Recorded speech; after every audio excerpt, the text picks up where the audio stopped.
MA. Nishad എന്ന് പറഞ്ഞ ഒരു ഡയറക്ടർ നടനായിട്ട് അത്രയും ഹൈപ്പിൽ എത്തരുത് എന്ന് ആഗ്രഹിക്കുന്ന ആരെങ്കിലും ആണോ ശരിക്കും ഇതിന് പിന്നിൽ?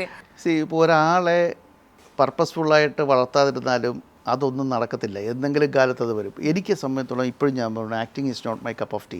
ഞാൻ അഭിനയിക്കണമെന്നൊരു ആഗ്രഹിച്ച് അങ്ങനെയാണെങ്കിൽ ഞാൻ എന്നേ നടനായനെ.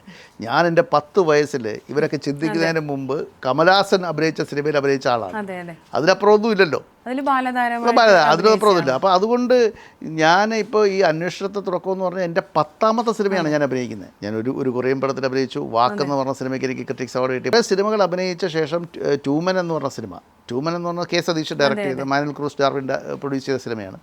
ഞാൻ ഇർഷാദും കൂടെ പ്രധാന കഥാപാത്രത്തിൽ ദുബായിലായിരുന്നു. ഒരു റോഡ് മൂവിയായിരുന്നു. ദുബായിൽ ഷൂട്ട് ചെയ്ത ആദ്യത്തെ road മൂവിയായിരുന്നു.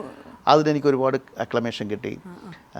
United film festival of ദുബായിയുടെ ബെസ്റ്റ് ആക്ടർ കിട്ടി, ക്രിറ്റിക്സ് കിട്ടി. അതൊക്കെ ഒരു നടൻ എന്ന നിലയിൽ എനിക്ക്, പക്ഷേ അതൊക്കെ ജനങ്ങളിലേക്ക് എത്തണമെന്നുണ്ടെങ്കിൽ PR വേണം. എനിക്ക് PR വർക്കൊന്നുമില്ല. എനിക്ക് ഇപ്പോൾ നടന്നു വരുമ്പോഴത്തേക്കിന് വീഡിയോ എടുത്തിട്ട് പറയുന്നതോ അല്ലെങ്കിൽ ഞാൻ നിങ്ങളുടെ അടുത്തൊക്കെ ഇന്ന് വരെ ചോദിച്ചിട്ടുണ്ടോ? ഇന്ന് വരെ ഞാനൊരു നിങ്ങളുടെ അടുത്ത് എൻ്റെ ഒരു ഇൻ്റർവ്യൂ ആണ് എന്ന് ഞാൻ ചോദിച്ചിട്ടുണ്ടോ? എനിക്ക് PR താല്പര്യമില്ല. എൻ്റെ ഓർഗാനിക്കായിട്ട് വരട്ടെ. എൻ്റെ കഴിവിൽ എനിക്ക് വിശ്വാസമുണ്ട്. ആക്ടർ എന്നുള്ളത് ഞാനൊരു ഗംഭീര ആക്ടറാണെന്നുള്ളത് അഭിപ്രായം. ഞാൻ I use to behave in scenes.